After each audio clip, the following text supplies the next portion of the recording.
네, 안녕하십니까. 저는 대신증권에서 투자 전략을 담당하고 있는 이경민입니다. 최근 시장 흐름이 제가 말씀드렸던 것처럼 2,750까지 왔는데 네. 앞으로 어떻게 봐야 될지 좀 3월 말 지나서 4월까지 음. 좀 대응 전략 좀 말씀드리도록 하겠습니다. 네. 네. 그러니까 지난달에 한국 증시 분위기가 좀 안 좋아 가지고 네. 우려의 목소리가 많았는데 그 가운데서 부장님께서 네. 올라갈 수 네, 있다 얘기해 주셨고 올라갑시다. 딱 진짜 2,700 넘어 네. 가지고요.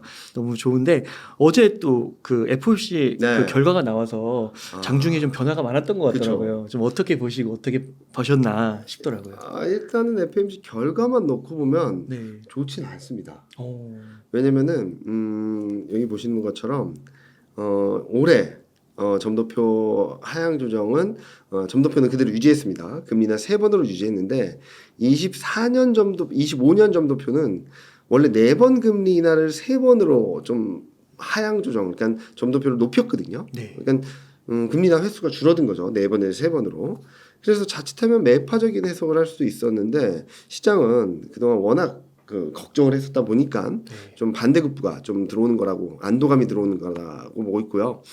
점도표 분포도를 본다 하더라도 좀 시장에서는 좀 우려할 만한 요인들이 많았어요. 네. 왜냐면은 점도표가 3번 유지됐다고는 하는데 원래 4번 이상을 예상했던 5명 위원들이 3번으로 움직이면서 한 명 빼고는 3번으로 움직이면서 3번이 유지됐고 전반적으로 금리 인하에 대한 컨센서스가 조금은 다 상향 조정됐고 그리고 25년 그러니까 24년에서 25년 점도표를 보면은 한 단계가 올라갔습니다. 한 레벨이 올라가서 3번 금리 인하로 좀 상향 조정됐고 그리고 26년 또한 뭐 상향 조정됐고 또 장기 롱거런 금리까지도 0.1% 포인트 상향 조정되면서 점도표만 놓고 보면은 시장이 좀 굉장히 불안정해질 수 있는 상황이었어요. 예. 근데 일단은 지금 시장이 걱정했던 거는 24년에서 25년, 그러니까 24년 금리 인하가 이러다가 2번으로 가는 거 아니야? 라는 걱정을 했었는데 그거는 좀 다소 완화되는 그림들이었다고 생각을 하고 있고요. 그리고 또 하나는 25년, 26년 점도표가 변하긴 했지만 이런 이유가 있었다는 거죠. GDP 성장을 전망을 보면 작년 12월 달에 전망치가 1.4였는데 2.1로 상향 조정됐습니다. 0.7%포인트가 올라갔습니다. 네. 엄청난 레벨업이거든요. 네. 근데 이게 매파적으로 해석될 수 있었지만 24년은 유지된 거죠. 그리고 또 하나 25년 GDP 성장률 전망이 1.8이었는데 2로 상향 조정됐어요. 네. 보통 24년을 0.7 정도 올리면 25년은 그에 대한 기저효과 때문에 좀 떨어뜨리는 게 당연한 건데 더 올려버렸거든요. 경기가 너무 좋다는 얘기예요. 2.1, 2, 2. 그러니까 경기 둔화가 있어도 2% 성장을 계속적으로 한다는 얘기고 실업률도 하향 조정했고 물가 전망은 24년은 그대로 유지했는데 25년은 0.1% 포인트 상향 조정, 코어 물가는 24년을 상향 조정했어요. 그러니까 어떻게 전반적으로 보면 매파적으로 해석할 여지가 충분했던 상황이라서 FMC가 결과가 나오자마자는 그러니까 24년 점도표가 그대로 유지됐다라고 해서 좀 기대했다가 팍 튀었다가 잠깐만 다른 거는 하향 조정됐는데 하고 좀 밀리는 듯 했는데 이제 파월 연준의 기자회견이 들어가면서 막 올라가기 시작했거든요. 거기서 얘기했던 거는 뭐 지금 이 점도표가 나오긴 했지만 이게 계속 질문 나왔던 게 경제 성장률도 상향 조정하고 실업률 하향 조정하고 물가 상향 조정했는데 네. 금리 인하가 맞냐라는 얘기들을 계속적으로 했었는데 파월 연준 의장의 발언들을 보면은 연착륙 시나리오도 거의 폐기되는 듯한 분위기, 노랜딩 가능성, 그 와중에 디스인플레이션에 대한 그 흐름들은 계속적으로 유효하다. 네. 이런 자신감을 피력하면서 그러면은 경기도 좋고 물가도 안정되는데 금리 인하까지 되면 더없이 좋은 거 아닌가? 라는 기대를 하게 만들었던 거죠. 그래서 이런 것들이 맞물리면서 시장이 환호를 했는데 더 중요했던 거는 제가 더 중요하게 보는 거는 요 그림인데 이게 뭐냐면은 자, 요 그림 보시면은 미국채 10년물입니다. 네. FMC 직전까지 계속 올라갔어요. 그리고 달러 인덱스도 반등을 했죠. 왜 반등을 했냐? 이 초록색이 12월 FMC 내재 금리인데 보시면 어디까지 올라갔냐? 4.623까지 올라갔어요. 연준이 제시한 점도표는 4.6이었는데 그보다 높게 올라갔어요. 그 말은 무슨 말이냐면은 연준이 제시한 점도표보다 점도표가 후퇴할 수 있다라는 그런 걱정을 이미 일정 부분 반영한 거거든요. 네. 근데 아니야. 점도표는 유지됐어. 라고 하니까 되게 시장이 과민하게 반응하고 있다라는 말씀을 드리고 있고 그 결과들을 하나 보시면은 FMC 직후에 4.6을 넘어섰던 12월 FMC에서의 기준금리 전망치가 4.4%대로 떨어졌고 여기 보시면 6월 달에도 금리 동결할 거야 라는 걱정들이 41%나 됐었는데 이게 20%대로 퉁 떨어져 버린 거죠. 그러니까 지금 시점에서는 FMC 결과 자체가 비둘기파적이었던 게 아니라 네. 파월 연준 의장의 금리 인하 시그널을 좀 더 자신감 있게 피력한 게 있긴 했지만 네. 시장이 그동안 너무나도 우려했던 부분들이 이 정도는 아니구나라는 안도감이 시장에 세게 반영되면서 움직이고 있다 정도로 볼 수 있을 것 같습니다. 네. 아 그렇군요. 되게 재밌네요. 네. 그러니까 네. 지금 시장이 너무 어려운 게 네. 펀더멘탈 환경이든 매크로 환경이든 통화정책 환경이든 이 결과값이 중요한 게 아니라 시장이 어떻게 해석하느냐가 중요한 것 같아요. 네. 그래서 제가 그 전에 나왔을 때는 아마 3월 FMC가 좀 불안감을 조성할 수 있다라고 말씀을 드렸던 이유는 그 전까지 시장이 좀 안정을 찾으면서 금리 인하에 대한 기대감이 살 줄 알았는데 이게 그림이 바뀐 이유가 2월 CPI, PPI를 확인하면서 그때부터 다시 금리 인하 우려가 더 커졌거든요. 네. 금리 동결에 대한 우려. 그리고 6월 달에도 금리 인하 안 하는 거 아니야라는 걱정이 좀 올라오기 시작했거든요. 그러다 보니까 오히려 3월 FMC 결과를 긍정적으로 해석하는 트리거 포인트가 되지 않았나? 그래서 저는 좀 당분간은 좀 반등 시도를 좀 이어갈 수 있는 매크로 환경들을 좀 만들어주고 있다라는 생각을 하고 있습니다. 그러니까 이게 어떻게 보면은 이제 결과적으로는 경기도 너무 좋고 노랜딩이고 이러면 금리 맞아요. 인하 시그널이 사실 좀 뭐 3번에서 2번으로 줄거나 네, 네, 더 맞습니다. 지연되고 이래야 되는데 맞습니다. 6월에 오히려 금리 네. 인하를 할 확률도 있고 막 네. 이러니까 이거 좋은 거 아니야? 그러니까 제가 전에 2024년 하반기 전망을 하면서 네. 굉장히 좋을 수 있다. 어, 경기도 좋아지고 야. 금리 인하도 가능한 그런 구간이다라고 말씀드렸는데 그러네요. 이 정도까지로 좋게 볼지는 몰랐지만 근데 제가 그때 생각했던 거는 2, 3분기쯤 미국 경기도 턴어라운드하고 유럽도 턴어라운드하고 중국도 경기가 살아나면서 글로벌 전반적인 경기 회복 국면에서 금리 인하 사이클이 들어온다라고 말씀드렸는데 이번 FMC를 통해서 확실하게 하반기에는 진짜 좋은 환경이다. 어느 누가 말해도 경기 모멘텀 플러스 통화정책 모멘텀, 유동성 모멘텀이 같이 맞물리는 구간이라서 야. 저는 지금 환경만 놓고 본다면 24년 하반기는 좀 한번 기대해봐도 좋지 않을까라는 생각을 하고 있습니다. 야, 어떻게 보면 연준이 컨트롤을 잘하고 있다고도 볼 수 있겠네요. 잘하고 있다고도 볼 수 있겠지만 지금 보면은 여러 가지 해석이 가능하긴 해요. 왜냐면은 이렇게 경기도 괜찮은데 물가도 천천히 떨어지는데 네. 금리나 늦춰야 되는 거 아니냐라는 얘기도 있지만 저는 12월 달에 파월 연준 의장이 말했던 것들을 좀 계속적으로 기억하고 있거든요. 파월 연준 의장이 그날 무슨 말을 했냐면 정상화라는 얘기를 했어요. 자, 지금 기준금리가 한 4% 초반 아니면 3% 후반이라면 경기를 고려해야 되겠죠. 근데 지금은 5.5입니다. 너무 높은 거죠. 그러니까 연준 입장에서는 두 가지 딜레마에 빠진 거예요. 이거를 빠르게 금리 인하한다면은 물가 상승을 다시 한번 자극할 수도 있지 않을까라는 생각을 하고 있고 또 하나는 이거를 5.5라는 굉장히 높은 금리를 더 이어가게 된다면 네. 경기를 꺼뜨릴 수 있다라는 걱정도 할 거거든요. 그래서 지금 레벨에서는 6월쯤이면 물가가 2% 초반, PC 물가 기준으로 2% 초반으로 가게 된다면 일단은 정상화라는 의미에서 금리 인하를 열어놓고 그 다음에 경기와 그리고 물가 사이에서 시속 게임들을 좀 더 확인하면서 통화 정책을 시행해 나가지 않을까라는 생각을 하고 있습니다. 네. 또 그렇게 보니까 또 정말 좀 좋은 점 네. 결과가 또 이렇게 좋게 나와가지고요. 또 미국 증시가 진짜 역사적 고점을 다 또 돌파를 또 했잖아요. 넘었죠. 그러면 이제 궁금한 게 말씀해 주실 때 연말에 가서 좀 한번 기대해 볼 만하다고 하셨는데 네네네. 진짜 이러한 상승세가 지속될 수 있을까? 그거는 조금 많이 될 것 같아요. 자, 무슨 말씀을 드리냐면 네. 지금 요 그림 보시는 것처럼 채권금리는 다시금 박스권 하단으로 갈 수 있다고 생각합니다. 4%를 깨려는 흐름들 아니면은 뭐 3% 후반, 4% 초반까지 내려가는 그림. 근데 아직까지 박스권이라고 생각을 하고 있거든요. 왜냐면은 4월, 5월까지는 금리 인하가 없어요. 없을 거예요. 네. 그러면은 4.8, 4.9를 깨는 그림이 나오기 위한 동력이 약간 부족하지 않을까라는 생각을 하는 거고 또 하나는 4월 10일 날 발표되는 CPI 물가 전망이 지금 헤드라인 CPI가 2달 연속 반등한다는 전망이 들어와 있거든요. 네. 그러면은 4월 초중반에는 물가로 인해서 다시금 채권 금리가 박스권 하단에서 상단을 향하는 그림이 나올 수 있지 않을까. 즉 아직까지는 채권 금리 좀 박스권일 가능성이 높다라는 말씀을 드리는 거고요. 달러 인덱스도 마찬가지입니다. 지금 104포인트 근처까지 갔다가 좀 꺾이는 그림인데 102포인트 정도에서의 바닥을 잡지 않을까? 그걸 깨고 내려가기 위해서는 미국 경기가 더 급격히 경기가 안 좋아진다든지 아니면은 물가 금리 인하가 더 세게 나와야 되는데 그렇게 나올 수 있을까에 대한 좀 걱정을 하는 거죠. 지금 무슨 말씀을 드리냐면 6월 금리 인하에 대한 컨센서스는 확실하게 받쳐져 있는데 지금 시장이 환호하는 거는 6월 달에도 금리 동결하지 않을까라는 걱정이 있었던 거거든요. 네. 자, 그러면 아까 보여드렸던 그림에서 요 그림에서 보시면 이게 금리 동결 확률이 0으로 가면은 이제 금리 통화 정책에 대한 불확실성, 부담감은 떨어뜨려 놓지 않을까라는 생각을 할 수 있을 것 같아요. 그래서 지금은 좀 안도감에 의한 상승세가 조금 더 이어질 수 있다 하더라도 여기 있는 금리 동결 확률이 0으로 가는 과정에서 그 폭이 크지 않다.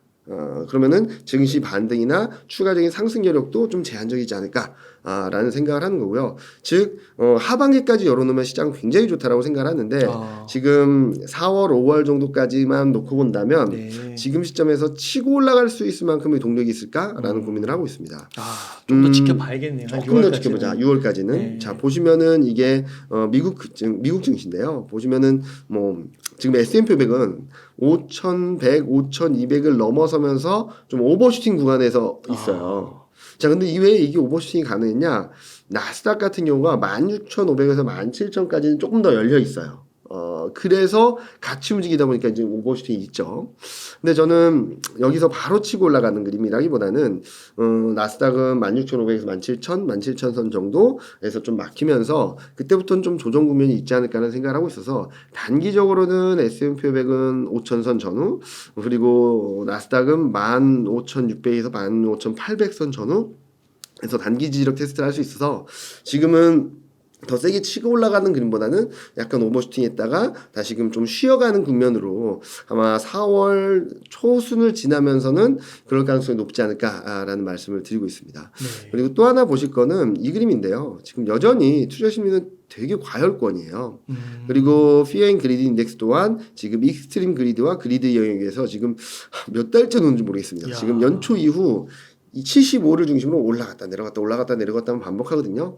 이때도 그랬던 것처럼 굉장히 오랜 구간 이 과열권에 머물러 있는 것들은 추가적인 반등 시도에 대한 기대감을 갖기도 하겠지만 어떻게 보면은 반대로 말씀드리면 변곡점에 근접해 있다라는 말씀을 드릴 수도 있겠죠. 네. 그리고 또 한편으로는 요 그림을 보시면 이게 뭐냐면은 매크로 리스크 인덱스예요.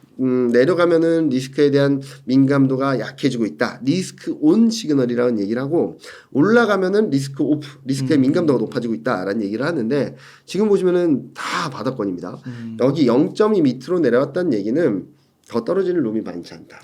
리스크 온 시그널이 거의 정점에 도달해 있다. 근데 이게 단기, 중기 모두 다 여기 내려와 있기 때문에 저는 여기서 더 떨어지는 그림보다는 좀 여기서 등락이 있어서 조금 더 반등 시도를 한다 하더라도 아마 4월 초반을 지나면서는 요게 좀 올라오고 증시는 좀 쉬어가는 그림이 나오지 않을까라는 생각을 하고 있고요. 빅스 또한 지금 13에서 15% 박스권을 작년 12월부터 1월, 2월, 3월, 4월 뭐 3개월 이상 끌고 오고 있는데요. 이렇게 오랜 기간 동안 박스권 하단, 그러니까 빅스 하단부에 머물러 있는 경우가 별로 없었는데, 이 또한 여기서 더 오래 머무르기보다는 한 번쯤은 반등 시도가 나오지 않을까라는 생각을 하고 있어서 단기적으로는 조금 더 올라간다 하더라도 그 올라가는 폭은 제한적이고 오히려 4월 초순을 지난 뒤에는 좀 쉬어가는 그림이 좀 나오지 않을까. 첫 번째 트리거 포인트는 4월 10일 날 예정돼 있는 미국 3월 CPI가 하나의 변곡점이 되지 않을까라는 생각을 하고 있습니다. 그래서 단기적으로는 이게 좀 쉬어갈 수 있는데 연말로 가면 갈수록 더 좋아질 수 있다. 좀 고점을 또 갱신하고. 그렇죠. 와. 네. 그러니까 코스피도 마찬가지예요. 네. 지금 보시면은 오늘까지 제가 오늘 장중 그림까지 그려왔는데 워낙 급등이라서 지금 2,750을 넘어서고 있거든요. 야. 근데 2,760이 확정 실적 기준 PBR 1배입니다. 그리고 2,760에서 80선이 PER 기준으로 보면 2000년 이후 평균의 플러스 1표준 편차. 네. 선행 PBR 기준으로 보면 작년 이후 평균의 플러스 2표준 편차. 그러니까 어떻게 보면은 밸류에이션적인 측면에서 2760, 80이 굉장히 중요한 변곡점이라는 거죠. 여기를 넘어서기 위해서는 밸류에이션이 레벨업 되든지 아니면은 실적이 점프업이 돼야 돼요. 네. 왜냐면은 밸류에이션은 가만히 있어도 실적이 치고 올라가면 주가 올라갈 테니까요. 네. 아니면은 선행 EPS가 가만히 있다 하더라도 밸류에이션 확장이 나와서 11배가 아니라 12배, 13배 준다라고 하면 레벨이 올라갈 테니까. 네. 근데 저는 당장은 그게 쉽지 않다라고 생각하고 있어요. 네. 아까 말씀드렸듯이 지금 채권 금리나 달러 인덱스는 박스권인데 좀 하단 테스트는 한다라고 하더라도 이게 하단을 깨고 내려가는 데까지는 4월, 5월, 6월쯤 돼야 될 것 같거든요. 6월 달에 금리 인하를 하면서 이제 금리 인하 사이클로 진입했다라는 것들이 들어와야지 움직이지 않을까라는 생각을 하는 거고, 두 번째로는 한국 실적 시즌이 이제 4월 중순부터 들어오거든요. 네. 근데 자, 실적을 보시면은 24년 1분기 실적이 영업이익은 한 50조, 순이익은 한 33조 전망이 되고 있어요. 네. 23년 3분기보다 레벨이 높을 거라는 전망이 들어온 거거든요. 이거를 지켜내면은 저는 좀 더 올라갈 수 있는 레벨이 되는데, 왜냐면은 2023년 3분기 고점이 2600에서 2650이었어요. 그래서 조정이 있다 하더라도 한 2650에서 2750 왔다 갔다 할 수 있다라고 보고 있어요. 만약에 이게 지켜낸다면. 근데 만약에 이 이익 레벨이 47조 33조보다 낮아지게 되면 2650에 대한 지지력이 좀 약해질 수 있거든요. 그러면 좀 변동성이 커지겠죠. 그런데 저는 조금은 조심해야 되지 않을까? 4월 중순 이후에는 네. 한국 실적이 나올 때는 아마 4월 초반까지는 삼성전자 실적 가이던스가 나오면서 좀 시장이 괜찮을 것 같아요. 네. 최근 뭐 얘기가 많이 나오고 있죠. 실적 전망이 더 올라갈 거다. 엔비디아가 뭐 자신감을 불어줬다. 네. 그리고 뭐 오늘 같은 경우 닉스 같은 경우는 HBM E3를 세계 최초로 양산하기 시작했다. 뭐 호재 만발입니다 지금. 그런 그림 안에서 조금 더 올라갈 수 있는 룸이 있다 하더라도, 그리고 반도체 실적이 좋을 거예요. 반도체 실적이 좋아지는데 왜 코스피 실적은 아직까지 믿지 못하냐, 아니면 더 세게 못 올라가냐. 왜냐면 이제 반도체 실적은 이제 막 흑자 전환해서 요만큼 올라온 거죠. 그래서 24년 1분기까지는 코스피 전체 영업이익에서 반도체가 차지하는 비중이 13.4%밖에 안 돼요. 그러니까 반도체가 아무리 실적이 잘 내도 영향력이 13%라는 거죠. 네.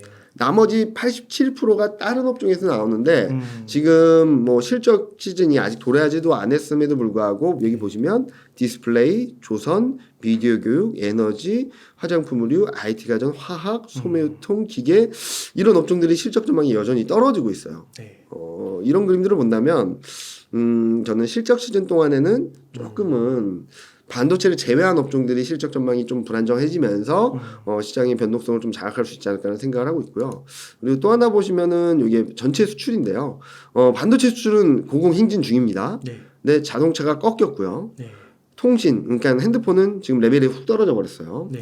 그래서 일평균 수출 금액을 분기마다 평균을 해줬는데 1분기는 1, 2월까지만 해줬는데 보시면은 작년 4분기보다 레벨이 낮아요. 그리고 반도체가 그나마 버텨주고 있는데 반도체를 빼고 보면은 더 많이 떨어지겠죠. 그러겠죠. 그래서 전반적으로 수출이 아직까지는 회복되지 못하는 상황에서 반도체도 가격 변수로 인한 수출이 좀 좋은 그림들을 보여주다 보니까 1, 4분기 실적 시즌까지는 조금은 불안정해질 수 있다. 여기서 저점이다. 실적이 저점이다. 저점을 통과한다라는 시그널이 나오면은 그때부터 반전은 가능할 수 있겠지만 지금 현재 시점에서 1, 4분기 실적을 기대하고선 레벨업 될 거다.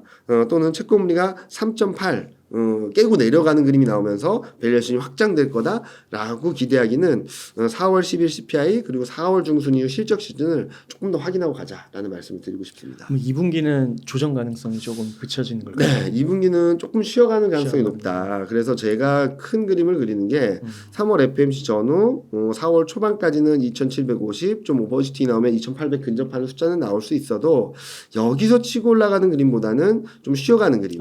왜냐하면 2분기가 쉬어간다라는 이유는 뭐 일단은 중국의 경기 모멘텀이 좀 꺾일 거예요.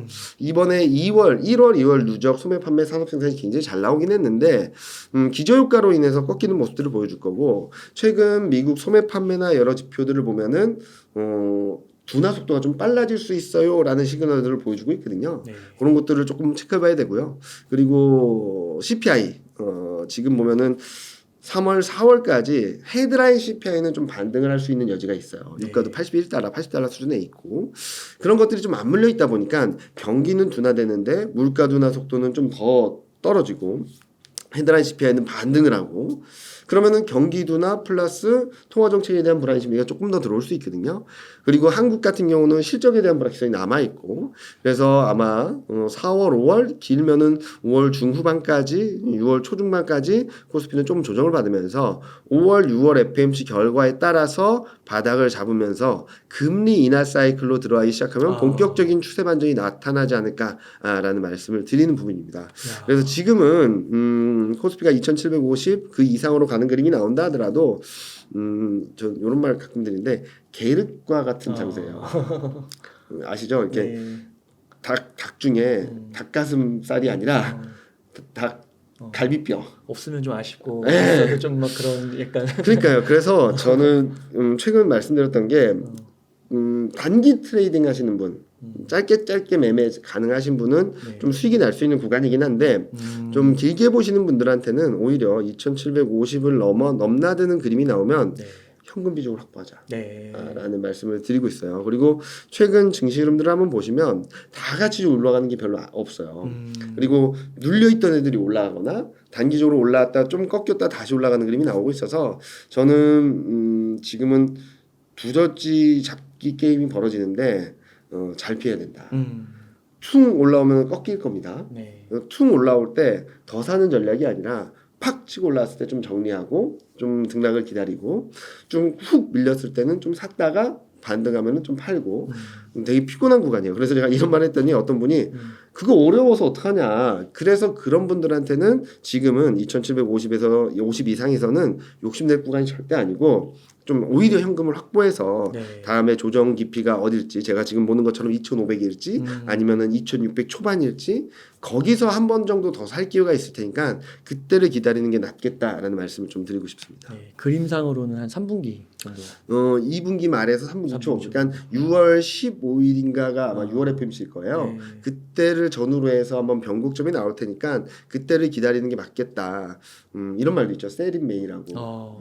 세린메이라는 말이 있는데 이번에는 1, 2, 3월 달까지 워낙 많이 올랐기 때문에 나올 확률이 높겠네요. 그럴 가능성이 높을 것 같아요. 그래서 세린메이에 대비하기 위해서는 이때 떨어지니까 파는 게 아니라 올라와 있을 때 좀 수익권에서 정리를 하셔서 그 다음 스텝에 좀 대비하시는 게 맞을 것 같다라는 생각을 하고 있습니다. 네. 그리고 좀 더 길게 봐서 25년 1분기까지 보면 이제 전고점을 또 넘어서는 좋은 그쵸. 그림이. 2,850 저희는 일단은 작년 말에 제시드렸던 상단이 2,850이거든요. 네. 뭐 하반기 전망을 하면서 좀 상향 조정할 여지는 있지만 지금은 저희가 좀 강하게 말씀드리는 게 1분기 말 2분기 초반까지는 올라갈 수 있다 하더라도 여기서 치고 올라가는 그림보다는 좀 조정 가능성이 있으니까 조심하자는 말씀을 드리고 있어서 네. 자 2분기 때는 조심하세요. 근데 연말에는 3천 가요? 라고 말하기 되게 어렵잖아요. 네. 그래서 지금은 조심하자라는 쪽으로 말씀을 드리고 있고 하반기 때는 좀 좋은 그림이 나온다는 말씀드리는데 제가 그때도 보여드렸던 도식화된 그림이 이 그림일 거예요. 지금 컨센서스 연준의 스탠스만 놓고 바라본다면 하반기에는 경기 모멘텀도 살아나고 통화정책 모멘텀도 살아나서 증시는 굉장히 좋다. 만약에 경기가 생각보다 안 좋으면 통화정책이 더 빠르고 강하게 들어올 수 있으니까 폭은 좀 약할 수 있어도 증시에 나쁘진 않을 거다. 경기가 너무 좋아서 금리 인하를 좀 더디게 한다 하더라도 경기가 너무 좋다는 것 때문에 증시가 폭락하는 그림은 아닐 거다라는 말씀드려서 근데 저희는 이 가능성을 높게 보고 있지만 2분기 중에는 여러 가지 매크로 경기 모멘텀이 둔화되는 그림 그리고 통화정책 공백기라서 좀 등락이 있다가 하반기엔 좀 본격적인 상승을 하지 않을까 하는 생각을 하고 있는데요. 아까 이 그림을 보셔도 조금은 이해가 되실 것 같아요. 자 보시면은 미국 GDP 성장률이요. 2.9 2.6, 1.7, 1.3이에요. 네. 둔화됩니다. 네. 올해 4분기까지. 자, 그리고 2분기까지 유럽 GDP 성장률을 보면 0.1, 0.1, 0.2예요. 그러니까 2분기까지는 미국은 경기 둔화, 유럽은 경기가 0%대 성장. 그리고 한국 같은 경우도 경기가 2% 이상으로 치고 올라가는 그림은 아니고 그나마 좀 기대할 수 있는 게 중국인데 네. 중국도 기저효과에서 꺾였다 정상화되는 그림 정도고 음. 이런 그림들을 본다면 2분기까지는 경기 불확실성은 좀 높은데 지금은 3월 FMC를 계기로 걱정했던 부분들이 풀리면서 안도를 세게 하고 있지만 모멘텀이 세지는 구간으로 보긴 좀 어렵겠죠. 그래서 저는 2분기 때는 좀 출렁임이 있다. 하지만 유럽도 턴어라운드하고 미국은 둔화되지만 중국도 4% 후반대를 GDP 성장을 유지하고 이런 그림들이 나오게 됐을 때 달러의 약세와 맞물려서 하반기 증시 특히 2분기 말부터 금리 인하가 시작되게 된다면 경기 턴어라운드와 맞물려서 통화정책 유동성 모멘텀이 같이 들어오는 구간이 6월 중순 이후로 봤을 때는 그때부터 본격적인 상승 추세 시차가 있다 하더라도 그때를 전후로 해서 본격적인 추세 반전이 나오지 않을까라는 예상을 하고 있습니다. 네. 그 미국 경제 조금만 더 질문을 네. 좀 드려보면은 그 자문업체 중에 매크로 메이븐스의 창립자 스테파니 폼포이가 네. 이런 말을 했다고 하더라고요. 미국 네. 경제가 점점 경착륙 가능성이 크다고 커지고 있다 전망했는데 네. 또 이렇게 전망하시는 분도 있네요. 네. 이런 의견에 대해서는 어떻게 생각하세요? 뭐 일단은 그럴 가능성도 충분히 있다라고 저는 생각을 하죠. 네. 경기 흐름이 우리가 예상하는 것처럼 항상 똑같이 흘러가진 않죠. 네. 연준도 작년 말에 봤던 미국이 올해 24년 GDP 성장률이 1.4였는데 딱 3개월 만에 2.1로 바꾼 거잖아요. 네. 경제 성장률은 얼마든지 바뀔 수 있는 거긴 한데 그분들이 말씀하시는 거에는 뭐 어떤 이유가 있는지는 저도 좀 봐야 되긴 하겠지만 솔직히 말씀드리면은 그럴 가능성 높지 않다. 이번 FMC에서도 파월 연준의장이 명확하게 보여줬고 GDP 성장률 전망이나 이런 걸 통해서 보여준 것처럼 일단은 아까 보여드렸던 그림이긴 한데 미국 경기가 둔화된다 하더라도 1%대 초중반입니다. 네. 과거처럼 마이너스 성장, 제로 성장을 하는 것들은 가능성 굉장히 낮다라고 보고 있고 또 하나 보실 것 중에 하나는 3월 FMC에서 연준이 생각하는 그림을 보자라는 거죠. 네. 블룸버그 전망하고 24년 전망은 똑같고요. 그리고 블룸버그 전망보다 25년 전망은 높고요. 무슨 말씀을 드리냐면 경착륙에 대한 걱정들이나 가능성은 열려 있다 하더라도 그 확률은 계속적으로 줄어들고 있다라고 생각하는 거죠. 그럼 많은 분들이 걱정하시는 것 중에 하나가 소비가 꺾이잖아요. 소비 모멘텀이 약해지잖아요. 그거는 소비가 이만큼 좋았다가 이렇게 슬로해지는 거지 소비가 꺾여서 추락하는 건 아니거든요. 네. 제가 저번에도 잠깐 말씀드렸는지 모르겠지만 지금 미국 경기는 초과 수요 국면이에요. 와. 1950년부터 GDP 금액 자체를 보면 이렇게 추세가 형성되고 있는데 그 동안에는 막 삐그덕삐그덕대다 살짝 침체 갔다 올라왔다 과열됐다 떨어졌다는데 코로나 때 이만큼 떨어졌다가 이만큼 날아갔어요. 그러다 요만큼 꺾여서 지금 둔하다 뭐 여러 가지 얘기가 나오는데 기존 경로에서 한참 벗어나 있거든요. 그렇군요. 얘가 이 여기로 들어오려면 금융위기 당시 경기 충격이 있어도 못 들어옵니다. 와, 그 정도로 초과수예요. 그래서 저는 경착륙 가능성도 있다라고는 하지만 급격한 경기 침체가 아니라면 시장에서는 충분히 대응을 할 수 있다라고 생각하고 있고 그래서 이 국면을 어떻게 비유하냐면 그동안에는 15인치 바퀴를 단 그냥 세단이었다라고 한다면 지금은 20인치 바퀴를 단 오프로드 카가 돼버렸다라고 생각하고 있어요. 네. 그러니까 솔직히 말씀드려서 5.5라는 기준금리를 견딜 수 있었을까라는 걱정을 했었는데 뭐 무시하고 네. 2% 성장을 이어가는 그림이 나타나고 있고 네. 그리고 실업률도 굉장히 견조한 모습을 보여주고 있고 물가도 천천히 떨어지기 속도는 좀 더디긴 하지만 내려오는 그림이고 그래서 저는 경기 경착륙이 있다 하더라도 어마어마한 경기 충격만 아니라면 충분히 극복할 수 있다. 한편으로 말씀드리면 실제로 경착륙이 있다라고 하면은 연준 입장에서 뭘 할까요? 금리 인하 폭을 더 강하게 한다든지 더 많이 하겠죠. 왜냐면은 경착륙으로 인해서 물가가 떨어진다라는 그림들이 나오게 되면 연준이 통화정책 운신의 폭은 훨씬 큽니다. 네. 5.5에서 3, 2.5로 가는 데까지 서슴없이 갈 수도 있어요. 네. 그래서 파월 연준의장이 오늘도 말했던 것처럼 지금 어떤 위기라든지 불안감들이 들어오면은 우리는 얼마든지 액션을 취할 수 있다는 얘기를 했는데 그럴 가능성을 열어놓고 본다면 저는 솔직히 말씀드리면 경착륙이 있다라고 한다면 또는 금융권에서 위기가 발생한다고 한다면 변동성은 커진다 해도 사야 되는 조정이지 이제 망했다 이제 끝났다라는 말씀을 드리긴 어려울 것 같아요. 네. 자, 요거 한 번만 보여드리면 될 것 같은데 이게 전에도 몇 번 보여드렸던 그림인데 미국 금리 인하 사이클입니다. IT 버블, 금융위기, 그리고 코로나19 급격한 경기 침체가 있었을 때는 금리 인하를 굉장히 세게 했고 증시는 그 전에 많이 빠졌었죠. 근데 이거는 급격한 경기 침체가 있었고 경기 충격이 있었을 때입니다. 이 사례를 한번 볼게요. 98년에 뭐가 있었냐면 롱텀 캐피탈 마켓이라는 대형 펀드 회사가 망했어요. 네. 그러니까 그때 맞춰서 금리 인하를 단행했거든요. 근데 지금은 이때보다 더 예의주시하고 있어요. 그래서 이때 사례를 한번 보시면 요 98년 사례만 보시면 될 것 같아요. 이때 증시가 충격을 받았습니다. 선진국도 S&P 500도 고점 대비 20% 정도가 빠졌어요. 네. 근데 그 저점 대비 금리 인하가 단행된 이후에 얼마나 올랐냐면 27%, 36%가 올랐어요. 네. 자, 그러면은 조정이 있을 거다. 이거죠.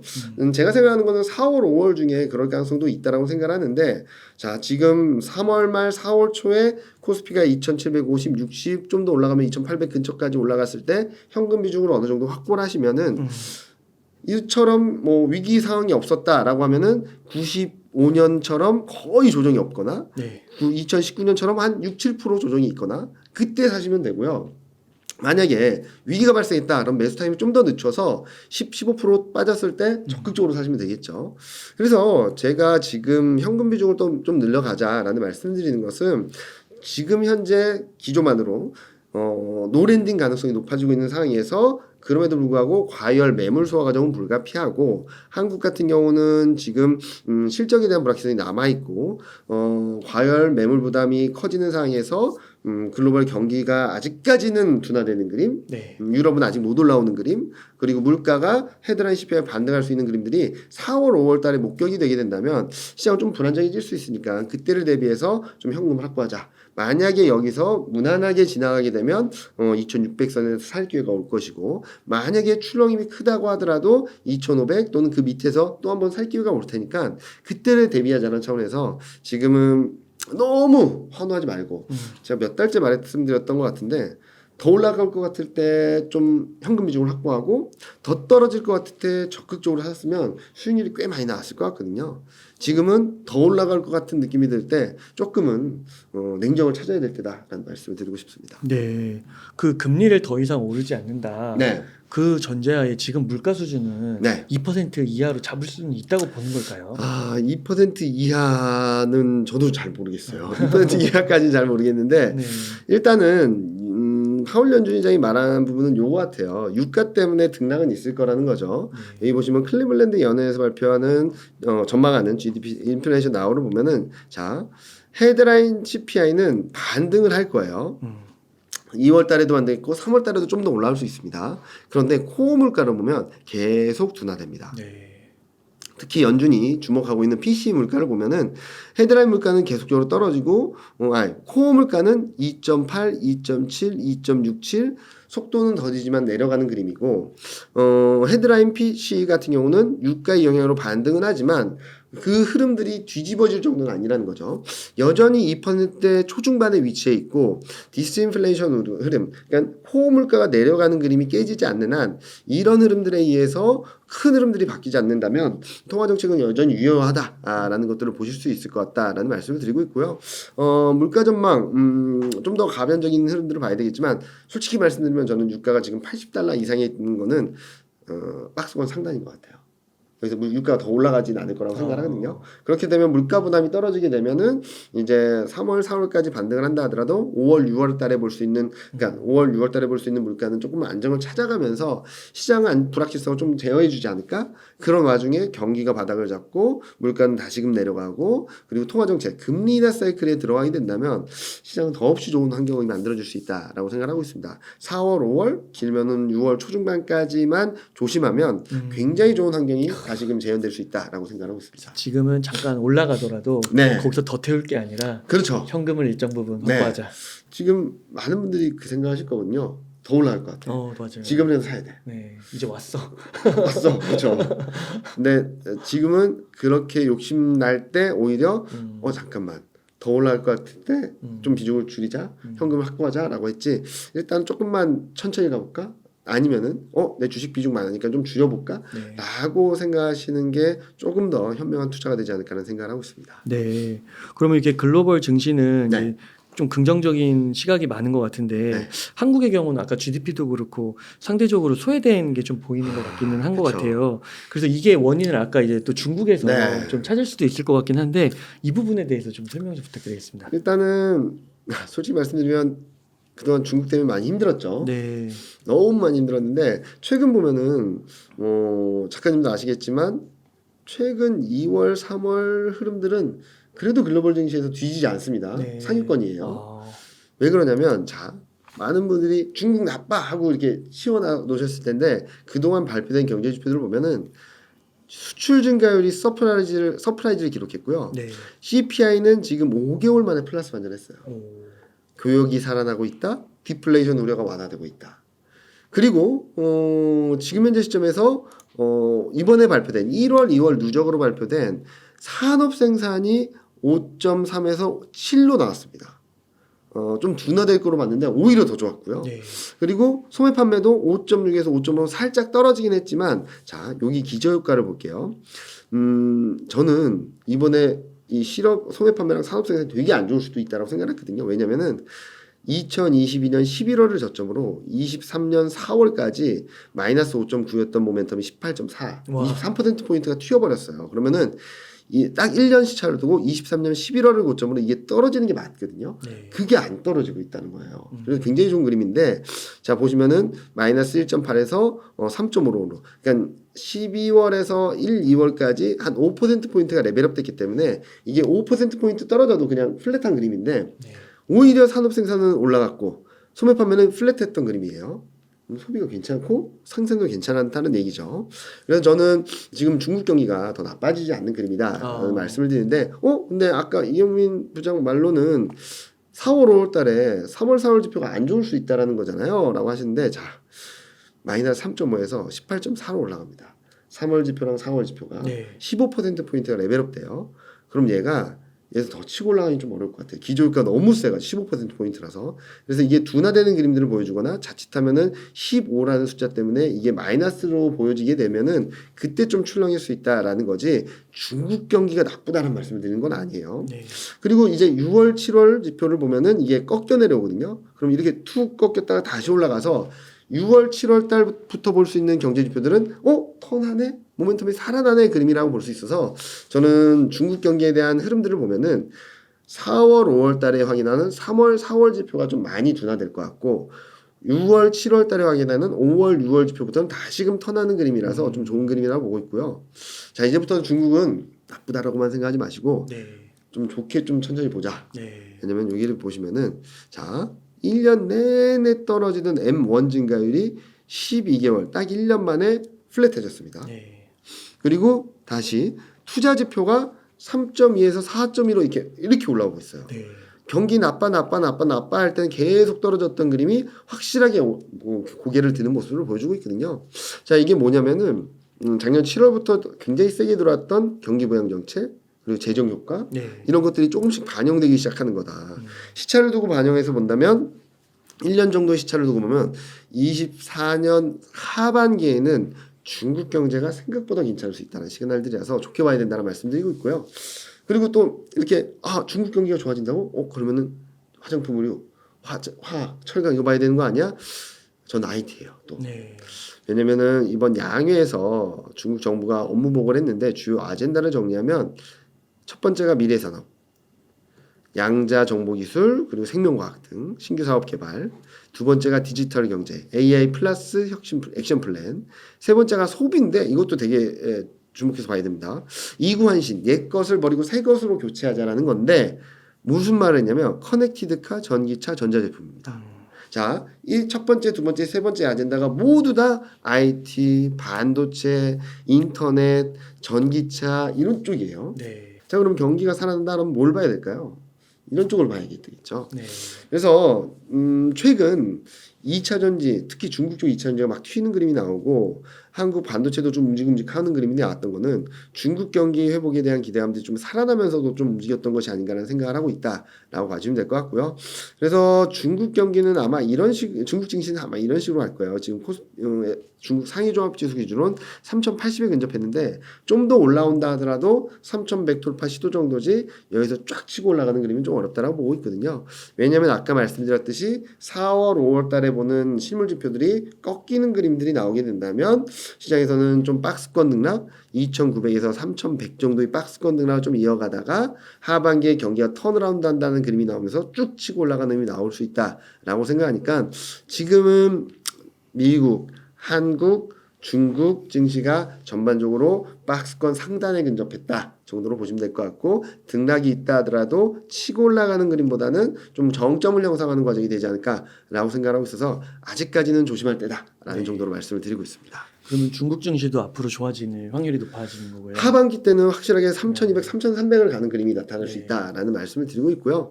제가 하반기 증시를 계속적으로 좋게 보는 이유 중에 하나는 아까 말씀드렸듯이 하반기 중국 경제가 조금이라도 올라와 주면은 유럽 경기도 같이 살아납니다.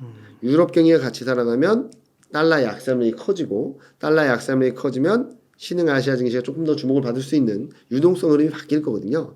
그래서 저는 지금 조금은 보수적인 말씀을 드리고 있지만 이런 단기 등락 과정, 뭐 4월, 5월까지 조정 과정을 거치면은 그때는 한국, 중국, 대만 이런 신흥아시아를 봐야 된다는 말씀드리거든요. 네.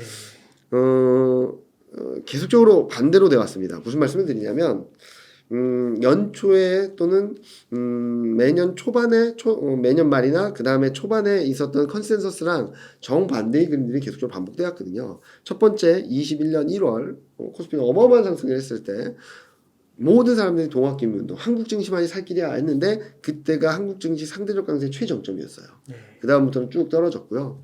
22년 말 23년 초에는 중국 리오프닝 기대가 굉장히 컸죠. 반대로 유럽과 미국은 침체로 갈 수 있어 라고 하면서 야 이제 유럽하고 미국은 망했어 중국만이 살 길이야 라고 했는데 23년을 되돌아보면 중국은 많이 떨어졌고 유럽하고 미국은 사상 최고 챙진. 자 23년 말 24년 초에는 무슨 컨셉이었냐, 야 일본하고 미국밖에 없어, 와 중국하고 한국은 못 가네, 네. 그런 컨셉이었는데 지금 저는 이게 또 반대로 될 수 있겠다. 미국하고 일본은 좀 쉬어가고 그동안 못했다라고 하는 중국, 한국 뭐 이런 나라들은 상대적으로 좀 선방을 하고 상대적으로 강세를 보일 수 있는 국면이 나타날 수 있어서 단기 조정은 열려 있다 하더라도 그때 사야 될 업종은 사야 될 나라는 한국, 중국, 뭐 대만 이런 신흥아시아 쪽들이다라는 말씀드리고 있습니다. 반도체 섹터 네. 꾸준히 긍정적으로 보고 계셨잖아요. 네, 그러면 여전히 같은 생각이신지 궁금합니다. 그렇죠. 굉장히 좋게 보고 있습니다. 네. 지금 그동안에도 말씀드렸던 것처럼 저는 이번 반도체 사이클을 2016년, 17년, 그러니까 지금은 2017년하고 비슷하지 않냐라는 말씀을 드렸는데 여전히 유효하다라고 생각을 하고 있고요. 지금 뭐 단기적으로는 2016년 4분기 말 정도의 흐름들이 나오긴 했지만 이런 2024년 1분기 실적을 확인하면서 1분기, 2분기를 지나면서 매크로 환경들이 좀 뒷받침만 되면은 저는 이런 추세적인 상승세가 이어질 수 있다라고 생각을 하고 있습니다. 네. 특히 2016년, 17년, 특히 17년하고 24년하고 비슷한 것 중에 하나는 어디까지 올라갈지 모른다는 거예요. 2017년은 서버 투자, 데이터 센터 투자가 굉장히 좋았잖아요. 지금 되돌아보니까 좋았던 거 이만큼 좋았구나 알지 2016년 말 2017년 초에는 어디까지 갈지 몰랐습니다. 네. 그래서 2016년 말에는 턴어라운드야. 2017년 초에는 업사이클이네. 2017년 중반에는 빅사이클이야. 2017년 하반기에는 슈퍼사이클이야 라고 하면서 고점을 형성하고 꺾였거든요. 네. 지금도 비슷한 것 같아요. 그래 AI 반도체 수준 좋아. 우와 굉장히 좋은데? 뭐야 이렇게 좋아?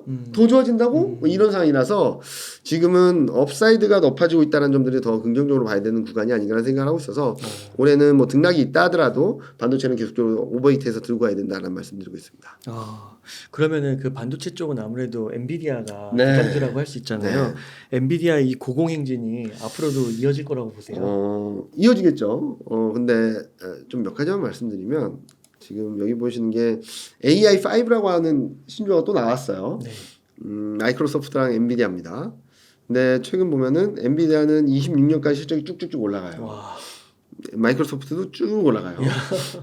그래서 계속적으로 상승 추세를 이어갈 거라고 생각합니다. 그리고 독점력을 가졌다는 분들을 보면 엔비디아가 계속적으로 올라가겠죠. 근데 여기서 보시면 엔비디아의 이익 모멘텀이 가장 셌을 때가 센 구간이 23년. 그다음 24년도 꽤 크긴 하지만 25년부터는 이익 레벨업 되는 폭이 좀 줄어드네요. 둔화돼요. 네. 반대로 AI5에 새롭게 진입한 AMD, TSMC, 브로드컴을 보면은 자 보시면은 AMD가 초록색 이거 파란색이거든요. AMD는 24년, 25년 이익 모멘텀이 가장 강합니다. 네. 그리고 TSMC도 지금 24년, 25년 모멘텀이 제일 강하고 브로드컴도 24년, 25년 모멘텀이 제일 강해요. 네. 그래서 지금 TSMC, AMD, 브로드컴이 이렇게 쭉 치고 올라가는 그림인데 지금 이때랑 비슷하지 않을까. 이렇게 쭉 치고 올라갔다 밸류에이션이 쫙 떨어질 때가 있거든요. 이러면서 더 날아갔어요, 주가가 AMD가. 무슨 말이냐면 23년부터 최근까지 엔비디아가 6배 올랐거든요. 네. 6배 올랐는데 밸류에이션은 제자리입니다. 이익이 그만큼 따라섰다는 거네요. 그게 지금 보시는 AMD, TSMC, 브로드컴이 24년, 25년 모멘텀이 쭉 치고 올라가는 그림이 좀 더 강해지는 그림이라서 네. 만약에 신규 투자를 하신다면 엔비디아도 일정 부분 하시겠지만 네. 지금 AI5라는 데 새롭게 들어온 종목들을 좀 더 보시면 좋겠다는 말씀드리고 있고요. 자, 근데 단기적으로는 좀 쉬어갈 수밖에 없다라는 네. 말씀을 드리고 있어요. 최근 엔비디아 많이 올랐어. 최근 뭐 반등했어라고 하지만 자, 보신 바와 같이 고점을 넘어서지 못했습니다. 네. 그러니까 고점권이 막혀 있는 상황에서 밀렸다 올랐다 밀렸다 올랐다 이 정도거든요.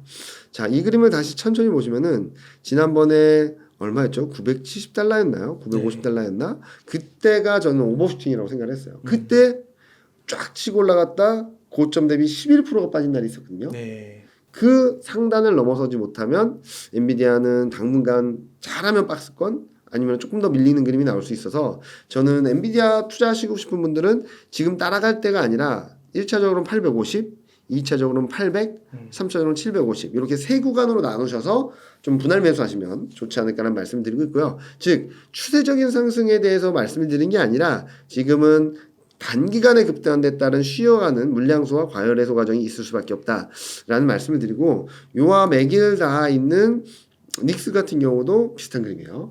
17만 5천 원 선까지는 열려 있다 하더라도 추세대 상단이라서 여기를 뚫고 나가긴 좀 어려워요. 네. 그래서 AI 반도체 지금 AI 모멘텀으로 올라온 반도체 종목들이 조금 더 올라간다 해서 이게 고점을 뚫고 가는 그림이라기보다는 고점을 만드는 과정이라서 저는 오히려 반등 시 좀 주식 비중이 많으신 분들은 반등 시 좀 비중을 줄였다가 저점권에서 다시 한번 매수할 기회가 올 테니까 그때 좀 비중을 늘려가자라는 말씀을 드리고 싶습니다. 그 미래는 밝은데 좀 주가는 너무 좀 고점에 그쵸. 머물러 있다는 거. 단기간에 급등한 데 따른 단기 되돌림 과정이 좀 있을 수 있겠다라는 네. 말씀을 드리고 있고 이처럼 추세적인 상승을 하는 종목은 이렇게 쫙 치고 올라서 추세 상단 맞고 좀 쉬어가잖아요. 그러면은 이 쉬는 동안에도 고점이 높아지거든요. 그럼 더 올라갈 수 있는 룸을 만들어주는 거죠. 네. 그래서 어떤 분들 그리고 많은 분들이 얘기하는 게 쉬어야 더 멀리 간다는 얘기가 이런 그림이에요. 네. 추세가 워낙 강한 종목은 쫙 여기 밑에서 쫙 치고 올라왔다가 추세 맞고 쉬어가는 경우에는 이 상승폭이 더 열리는 거거든요. 그래서 이때를 대비해서 좀 쉬어갈 때 사는 구간이 올 테니까 지금은 너무 욕심내거나 너무 조바심 내지 않으셔도 충분히 살 게 온다라는 말씀 드리고 싶습니다. 그 인공지능 관련 주식들의 거품론은 어떻게 생각하세요? 일단은 인공지능 이 뭐 주가 측면에서는 단기적으로 과열이 될 수 있다라고 생각하는데 아직까지 뭐가 나온 건 없잖아요.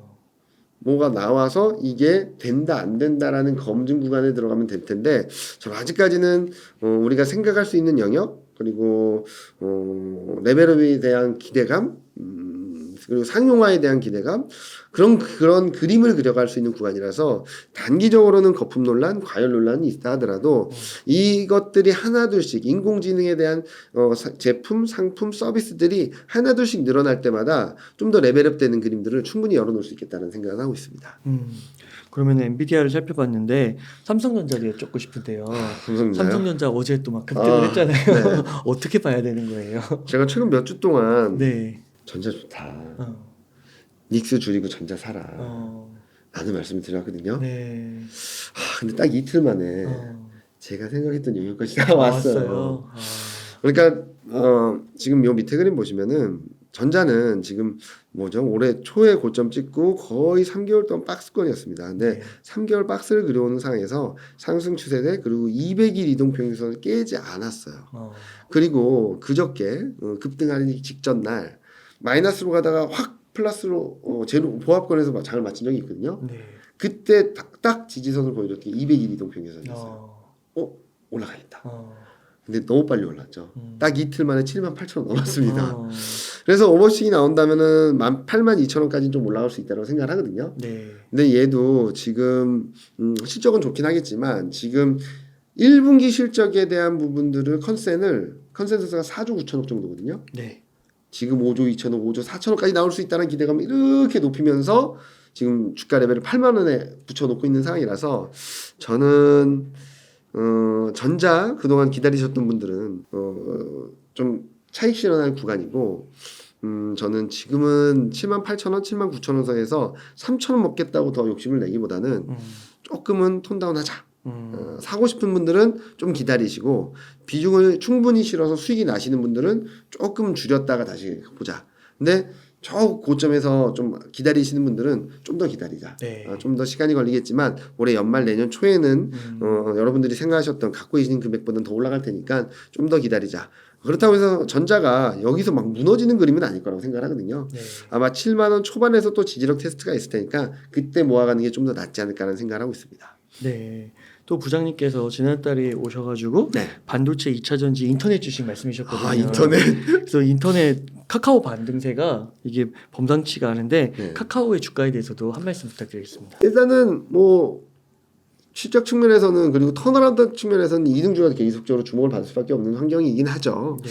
근데 많은 분들은 얘는 얘고 왜 1등은 왜 이러고 있냐, 엔사는 왜 이러고 있냐. 실적은 괜찮습니다. 네. 여기 그림 보시면은 자 24년 1분기, 2분기 1분기도 좀 올라오고 2분기는 플랫하지만 3, 4분기에 튀거든요. 네. 이게 아직까지 깨진 건 아닙니다. 근데 왜 2등은 잘 가고 있는데 1등은 저점 다 내려왔거든요. 18만 원대예요. 많이 내려왔네요. 많이 내려왔죠. 네. 지금 이게 왜 그러냐면 실적에 대한 걱정들을 알리익스프레스랑 테무 때문에 엔사 쇼핑이 잠식되고 그로 인해서 실적이 악화될 거다. 이런 스토리가 돌면서 외국인이 막 때려요. 막 매도하고 있거든요. 조 단위로 매도하고 있습니다. 근데 실제로 그럴까? 저는 솔직히 말씀드리면 그럴 가능성은 높지 않다라고 생각하고 있고 그 외국인이 매도하는 논리가 맞을지 지금 기업에서 주장하는 아니야 우리 엔사 쇼핑 그걸로 인해서 돈을 버는 게 그렇게 많지 않고 오히려 알리바바, 알리익스프레스랑 테무가 주는 광고 수익이 훨씬 커. 엄청 광고하거든요. 네. 켰다면 다 광고예요. 맞아요. 지금. 특히 테무는 뭐 온 사방에서 광고를 하더라고요. 네. 유튜브, 뭐 페이스북, 뭐 다 하더라고요. 맞아요. 그래서 미국 같은 경우는 플랫폼 기업들이 걔네 때문에 실적이 올라갔잖아요. 서프라이즈가 났잖아요. 네. 엔사가 지금 우리도 그럴 수 있어라고 하는데 외국인 입장에서는 아니야 그럴 가능성이 높지 않아라고 해서 전 1분기 실적 시즌을 전후로 해서는 좀 분위기가 바뀌지 않을까. 그리고 지금 18만 원대 내려왔는데 18만 원을 깰 가능성이 높지 않다고 보고 있어요. 그래서 저는 엔사 지금부터 사도 된다. 저희 탑픽스에 들어있긴 하거든요. 그래서 지금 가격대에서는 사도 된다. 네. 라는 말씀을 드리고 있고 더 떨어진다면 좀 언더슈팅이라서 좀 비중을 확대할 수 있는 기회지 여기서 다시 레벨 다운된다? 오히려 1, 4분기 실적 시즌을 전후로 해서는 거봐 외국인 생각들이 좀 생각만큼 그렇게 실적 기습 많지 않아. 오히려 광고 수입이 많아. 그리고 하반기에는 작년 8월 달에 시작된 생성 AI 서비스로 인해서 B2B 쪽에서의 실적이 매출이 좀 잡히는 경우 또 다른 스토리가 되겠죠. 성장에 대한 재평가를 성장 동력을 재평가받을 수 있어서 좀 엔사는 지금 좀 흔들릴 때 사도 괜찮겠다라는 말씀을 드리고 있습니다. 네. 그리고 2차 전지 여쭙고 2차 싶습니다. 어떻게 생각하시나요? 2차 전지는 지금 박스권이라고 생각합니다. 주가가 이렇게 많이 오른 종목도 있고 좀 떨어진 종목도 있는데 여러분들 각자 갖고 계신 종목들 중에서 HTS를 열어놓으시고 120일, 200일 이동평균선을 한번 보세요. 어떤 종목은 120일 이동평균선 맞고 좀 조정받고 있고 어떤 종목은 여전히 박스권이라서 120일이나 200일 이동평균선과의 괴리가 큰 애들이 있는데 저는 순환매가 돌면서 먼저 120일, 200일 간 애들은 좀 쉬겠지만 아직까지 바닥권에 있는 애들은 120일 또는 200일까지는 좀 반등 시도가 있을 거라고 생각을 하는데요. 네.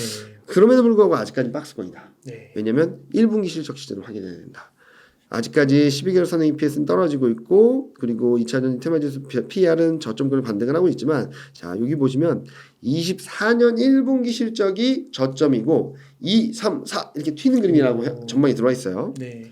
근데 안타깝게도 매 분기 실적 시즌마다 아 미안 2분기가 저점이야. 아 미안 다음 분기가 저점이야. 네. 이런 상황이라서 1분기 실적 시즌을 확인하면서 아 이제 1분기가 저점입니다. 네. 다음 분기부터 턴할 수 있습니다라는 것들이 들어오게 되면 그때부터 2차 전지는 편하게 올라갈 수 있겠다. 그리고 하반기에는 아까 말씀드렸던 게 뭐죠?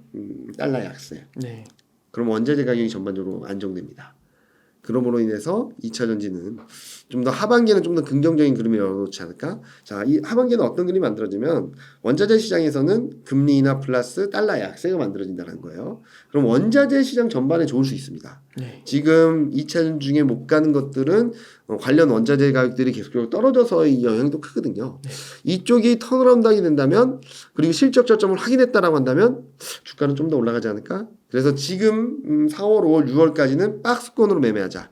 120일 이동 200일 이동평균선을 고점, 전저점을 저점으로 놓고 박스권 등락을 보일 수 있는데 1분기 실적 시즌을 확인하면서 실적이 저점이라는 컨빅션이 들어오면 그때부터는 바닥을 찍고 올라가는 과정에서 고점 돌파 시도가 나오면서 하반기에는 관련 원자재 가격 상승과 더불어서 좀 더 레벨을 올라갈 수 있는 그런 그림이 만들어질 거다라는 생각을 하고 있습니다. 네. 그럼 2차 전지 대장주로는 뭘 꼽으세요? 일단은 지금 큰 그림에서 보면은 달러 약세, 원자재 가격 상승 이런 것들을 보면 뭐 아실 건 아실 거고 달러 약세, 원자재 가격 상승 국면에서 뭐가 좋으냐 대형주가 좋습니다.